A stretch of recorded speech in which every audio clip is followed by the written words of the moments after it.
Hello guys, welcome to my YouTube channel. यहाँ पे हम बात कर रहे हैं इग्नू के डिस्क्रीट मैथमेटिक्स, जिसको हम MT13 बोलते हैं। यूनिट 2 आज हम पार्ट 2 की बात करने वाले हैं। ठीक है, उसमें क्या पढ़ेंगे हम? Definition and types of inference rules. ठीक है, इन्फेरेंस रूल्स के डेफिनेशंस को पढ़ेंगे और टाइप्स को पढ़ेंगे। ठीक है, और एक और मेथड भी आज हम डिस्कस कर लेंगे, और बाकी के जो बचे हुए होंगे वो हम आगे वाली वीडियोज़ के अंदर डिस्कस करेंगे। ठीक है, तो रूल ऑफ इन्फेरेंस क्या होता है उसकी बात करते हैं।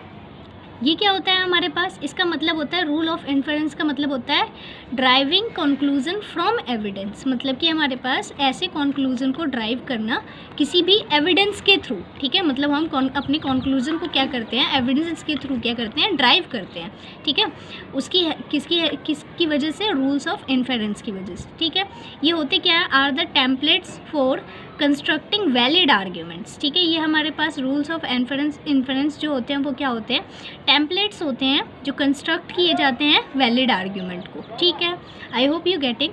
नेक्स्ट है हमारे पास, अब हम इम्पॉर्टेंट रूल की तरफ बात कर लेते हैं। तो इम्पॉर्टेंट रूल्स में हमारे पास सबसे पहला रूल आता है लॉ ऑफ डेकमैन। ठीक है, डेकमैन रूल जो होता है इसको हम क्या कहते हैं? मोडस पोनेंस। ठीक है, मोडस पोनेंस रूल्स कहते हैं हम इसे। ठीक है, सबसे पहला रूल होता है ये हमारा। ये होता क्या है? इसके अंदर कहता है कि P इम्प्लाइज Q। ठीक है, पहली स्टेटमेंट है। दूसरी स्टेटमेंट जब हमारे पास P होगी तो उस कंडीशन पे जो हमारे पास कंक्लूजन होगा वो क्या हो जाएगा? उसका Q हो जाएगा। ठीक है, और हमें पता है कि दोनों ही स्टेटमेंट क्या होनी चाहिए? अगर हमारे पास ये ट्रू है, ये ट्रू है, तो उस कंडीशन पे हम कहते हैं कि इसका जो कंक्लूजन होता है वो भी क्या होना चाहिए? ट्रू होना ही चाहिए। ठीक है, तो अब हम देखते हैं कि ये किस तरीके से ट्रू आ सकते हैं। अब देखो, जब हमारे पास क्या लग रहा है, यहाँ पे आपको दिख रहा होगा कि एंड ऑपरेटर जो होता है इसके अंदर वर्क करता है ना।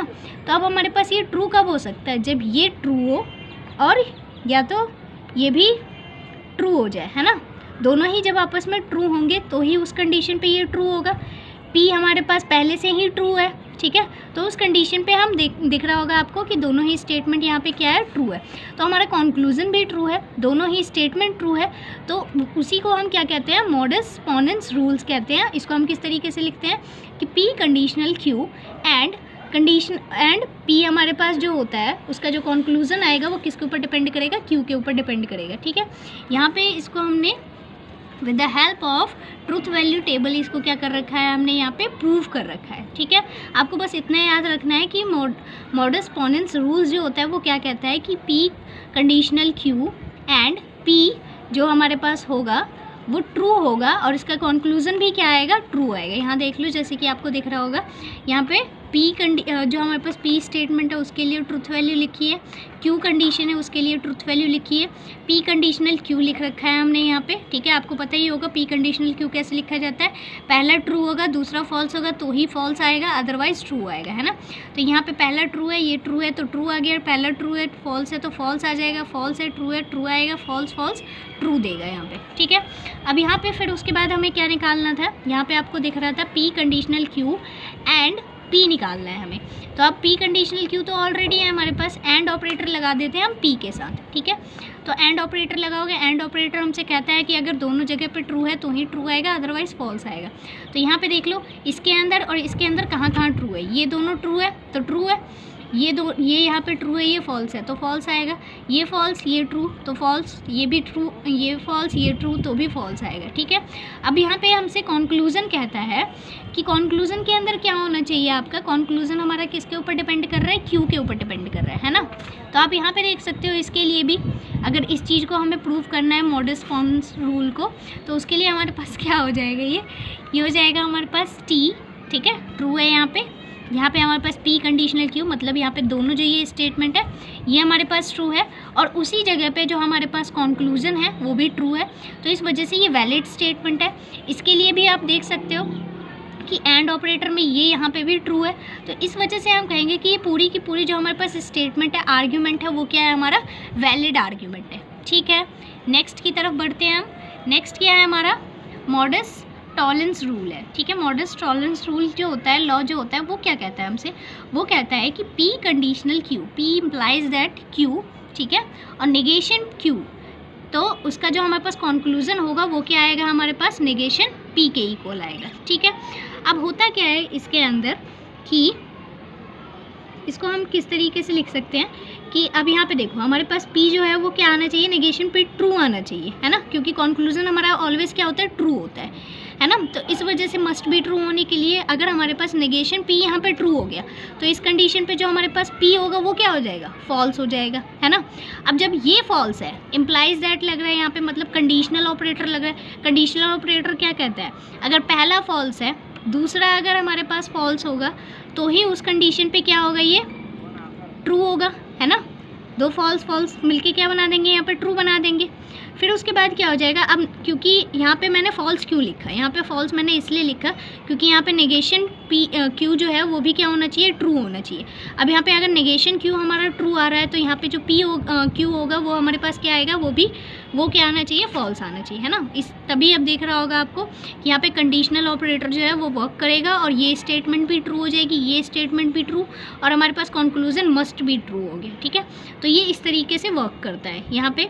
अब ये देखो इसको हम कैसे लिख सकते हैं कि P conditional Q and negation P जो होता है वो हमारे पास क्या देता है, नेगेशन Q देता है, ठीक है। इसका जो हमारे पास कंक्लूजन होगा नेगेशन P आएगा, सॉरी Q बोल रही थी मैं, नेगेशन P आएगा, ठीक है। I hope you getting. Next हमारे पास लॉ है जिसको हम कहते हैं हाइपोथेटिकल सिलोलिज्म, ठीक है। हमारे पास हाइपोथेटिकल सिलोलिज्म जो होता है वो क्या होता है, वो कहता है कि P conditional Q, Q conditional R, P conditional R, ठीक है। देयरफॉर P कंडीशनल R, जहाँ पे P कंडीशनल R जो होता है वो क्या होता है, हमारा कंक्लूजन होता है, ठीक है। अब कंक्लूजन हमें पता है कि मस्ट बी ट्रू होता है। अब मस्ट बी ट्रू का मतलब क्या है, ये ट्रू कब आता है, कंडीशनल ऑपरेटर जब हमारे पास वर्क करता है तो ये हमारे पास ट्रू कब आएगा। तो ट्रू के लिए चलिए हम लेट कर लेते हैं। आप इनमें से P कंडीशनल Q है, ये हमारे पास ये भी ट्रू आना चाहिए, ये भी ट्रू आना चाहिए, दैट मीन्स हम कहते हैं कि ये ट्रू होगा, है ना। तो अब हम एक कंडीशन पे मान के चलते हैं कि जो हमारे पास R है वो फॉल्स हो सकता है। मान लीजिए कि R हमारे पास फॉल्स है ना, क्योंकि कंडीशनल ऑपरेटर कहता है कि अगर ये ट्रू है और ये फॉल्स है तो फॉल्स आएगा, है ना। लेकिन मैंने मान लिया कि चलो ये एक बार के लिए हमारे पास फॉल्स हो गया, है ना। अगर ये फॉल्स हो गया तो इस कंडीशन पे हम कहेंगे कि P हमारे पास ट्रू है और ये हमारे पास क्या है, अगर ये फॉल्स हो जाता तो यहाँ तो फॉल्स आ जाता। तो इस कंडीशन पे हम फॉल्स तो Q को कर नहीं सकते, तो Q भी हमारे पास क्या होगा, ट्रू होगा। अब ये ट्रू हो गया, ये ट्रू हो गया। अब यहाँ पे दिख रहा होगा आपको Q ऑलरेडी ट्रू है।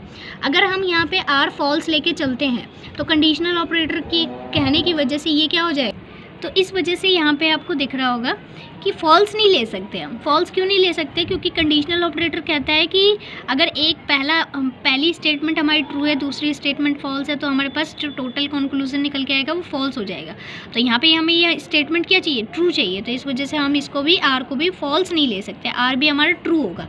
जब R यहाँ ट्रू हो गया तो R इसका मतलब यहाँ पे ट्रू, दोनों ट्रू है तो ये ट्रू हो जाएगा। तो इस वजह से हमने इसको प्रूव कर दिया कि ये जो हमारे पास स्टेटमेंट है, ये जो हमारे पास, इस पूरे को हम क्या कहते हैं, इस पूरे को हम कहते हैं हाइपोथेटिकल सिलोलिज्म कहते हैं, ठीक है। ये रहा हमारे पास, और P conditional Q and Q conditional R, हमारे पास इसका जो कंक्लूजन होता है वो क्या होता है, P कंडीशनल R, ठीक है, समझ। अब आप यहाँ से इसका स्क्रीनशॉट ले सकते हैं, ठीक है। नेक्स्ट रूल है हमारा जिसको हम कहते हैं डिसजंक्टिव सिलोलिज्म, ठीक है।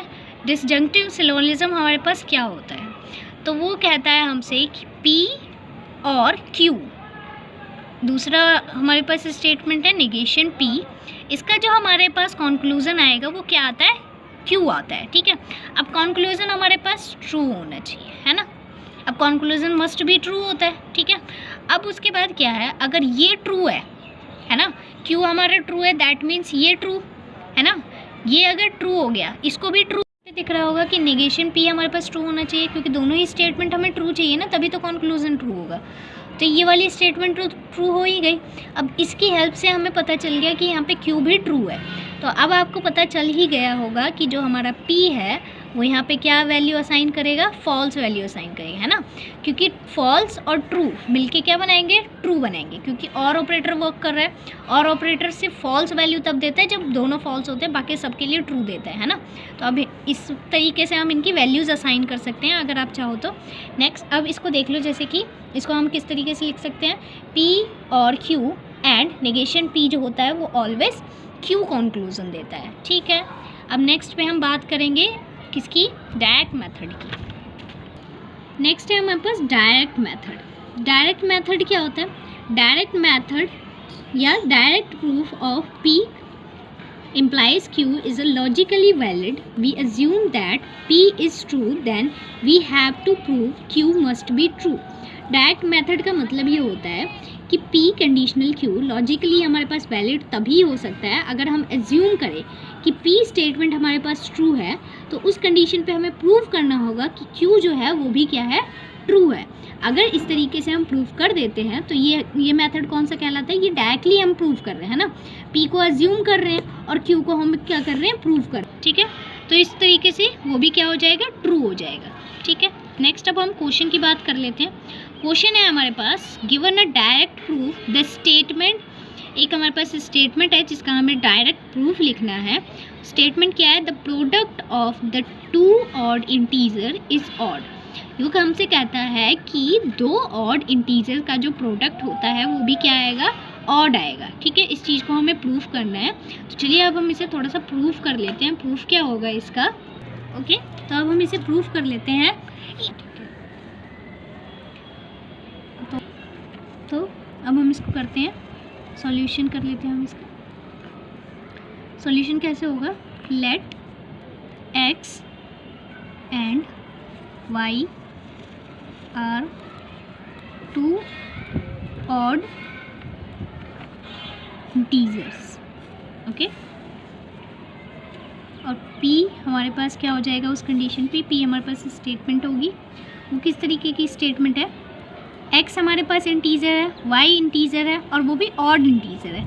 तो ऑड इंटीजर को हम कैसे लेट करते हैं? सपोज़ करो मैंने मान लिया कि पहला जो हमारे पास ऑड इंटीजर है वो है 2m + 1, जो हमारा सेकंड इंटीजर है वो है 2n + 1। ओके, वेयर हम यहाँ पे लिख लेते हैं m and n some integer. ठीक है, इंटीजर होंगे हमारे पास, ये इंटीजर्स हैं। Next we have to prove. अब हमें क्या प्रूव करना है कि Q इसने बोल रखा है हमें कि x और y जो होने चाहिए वो क्या आ जाने चाहिए, ऑड आ जाने चाहिए, है ना। P हमसे कहता है कि x और y दो हमारे पास क्या है, ऑड इंटीजर्स हैं। तो हमने लेट कर लिया x और y हमारे पास इस तरीके के कुछ ऑड इंटीजर्स होंगे। Q हमसे कहता है कि वो हमारे पास क्या आने चाहिए, इनका जो प्रोडक्ट आना चाहिए वो भी एक ऑड आना चाहिए। ठीक है, तो चलिए अब हम इसे प्रूफ कर लेते हैं। कैसे प्रूफ करेंगे? Q = में अब x की वैल्यू पुट करो और y की वैल्यू पुट करो। x की वैल्यू क्या है हमारे पास? x है हमारे पास 2m + 1, ठीक है, और 2n + 1। y की वैल्यू डाल दी। Q = में अब इसको आपस में अगर मल्टीप्लाई करेंगे तो क्या आ जाएगा, ये 4mn + 2n + 2m + 1। Okay, next अब क्या है, अब हम क्या करेंगे, इस पूरे में से हम कॉमन निकालेंगे। ठीक है, 1 को छोड़ दो ऐसे ही, इस पूरे में से हम कॉमन निकालेंगे। तो इस पूरे में से अगर मैं कॉमन लूँ 2, तो अंदर बचेगा 2mn + n + m। ठीक है, और प्लस में यहाँ 1। अब मैं यहाँ पे लेट कर लेती हूँ कि लेट k = में 2mn + n + m। ठीक है, ये हो गया। वेयर यहाँ पे k इज़ एन इंटीजर। ठीक है, k हमारे पास क्या है, एक इंटीजर है। तो उस कंडीशन पे अब ये क्या हो जाएगा, 2, इस पूरे की वैल्यू मैंने क्या पुट कर दी, k + 1। अब देखो 2k + 1 ये क्या है हमारे पास, किसी भी, ये ऑड हो जाएगा, सॉरी ये हमारे पास टोटल क्या हो जाएगा, ऑड हो जाएगा, है ना। तो हमने यहाँ पे प्रूफ कर दिया कि एक्स वाई से हम चले थे और ऑड पे पहुँच गए, है ना। पहले को हमने लेट कर लिया था कि पहला हमारे पास क्या है, ट्रू है ना। एज्यूम कर लिया था हमने कि एक्स और वाई हमारे पास दो ऑड इंटीजर्स हैं, इसी तरीके से ऑड इंटीजर्स लिखे जाते हैं, ठीक है। और हमने अपने कंक्लूजन को सेकंड वाली जो स्टेटमेंट है उसको प्रूव कर दिया कि ये हमारे पास क्या है, एक्स वाई जो है प्रोडक्ट के तौर पे क्या देंगे, हमारे पास एक ऑड इंटीजर देंगे। आई होप आपको समझ आ गया होगा। आप चाहो तो इसका सॉल्यूशन जो है नोट डाउन कर सकते हो। ओके, अब हम नेक्स्ट क्वेश्चन की तरफ बढ़ते हैं अपने। तो यहाँ पे नेक्स्ट क्वेश्चन है हमारे पास, given a direct proof a statement statement दे रखी है हमारे पास, the square of an even integer is an even integer. किसी भी इवन इंटीजर का अगर हम स्क्वायर करते हैं तो जो वैल्यू निकल के आती है वो भी क्या आती है, कि इवन इंटीजर आती है। ठीक है, और ये सारे बुक के एग्जांपल हैं, बुक के क्वेश्चन है ये सारे के सारे, जो पेपर के पॉइंट ऑफ व्यू से कई बार पेपर में इस तरीके के क्वेश्चन पूछे जाते हैं। ओके, तो आपको आने चाहिए कि इसे कैसे प्रूफ करते हैं। तो चलिए अब हम इसे प्रूफ कर लेते हैं। अब क्या है सॉल्यूशन है इसका, सॉल्यूशन प्रूफ करते हैं हम इसे। लेट, एक स्टेटमेंट हमने पी लेट की है, x is an even integer. Okay, तो यहाँ पे x जो होगा वो क्या हो जाएगा हमारे पास, 2n हो जाएगा। आपको पता होगा कि जो हमारे पास इंटीजर्स होते हैं उनको हम हमेशा ऑलवेज क्या होती है 2n में लिखते हैं, जहाँ पे n जो होता है वो क्या होता है हमारे पास, कोई भी इंटीजर हो सकता है। n ऑलवेज क्या होगा, एक इंटीजर से बिलोंग करेगा। नेक्स्ट है, वी हैव टू प्रूव, हमें क्या प्रूव करना है, q इक्वल्स टू में x square is even integer. ठीक है, हमें यहाँ पे क्या प्रूव करना है कि q जब हम x जो हमारे पास जो इवन इंटीजर है इसका जो स्क्वायर करते हैं वो भी क्या आता है, एक इवन इंटीजर आता है। तो हम उसे प्रूव कर लेते हैं। सो q इक्वल्स टू में 2n और इसकी होल स्क्वायर, यहाँ x था ना, x की वैल्यू क्या थी हमारे पास 2x और इसकी स्क्वायर तो 2n होल स्क्वायर। तो अब ये क्या आ जाएगा, ये बनेगा हमारे पास 4n square. Okay, equals to में इसको हम कैसे लिख सकते हैं, 2n स्क्वायर लिख सकते हैं हम इसे। अब q इक्वल्स टू में इसको हम लिख सकते हैं 2k, है ना, इस पूरे की वैल्यू मैंने लेट कर ली 2k। तो यहाँ मैं लिख देती हूँ साइड में, वेयर k इक्वल्स टू में मैंने लेट किया 2n स्क्वायर, जो किससे बिलोंग करेगा हमारे पास, एक इंटीजर से। तो अब आपको ये दिख रहा होगा कि ये 2k आ गया, 2k मतलब इवन इंटीजर, है ना। तो हो गया ये बात प्रूफ कि जो हमारे पास किसी भी इवन इंटीजर का अगर हम स्क्वायर करते हैं तो वो भी नंबर जो होता है वो क्या आता है हमारे पास, इवन इंटीजर आएगा। ठीक है, आई होप आपको समझ आ गया कि किस तरीके से इसे प्रूफ करना होता है। ठीक है, इसी तरीके से पेपर में क्वेश्चन आते हैं और आपको इसी तरीके से उन्हें प्रूफ करना होता है। वीडियो को लाइक, चैनल को सब्सक्राइब करना मत भूलिए। Thanks for watching.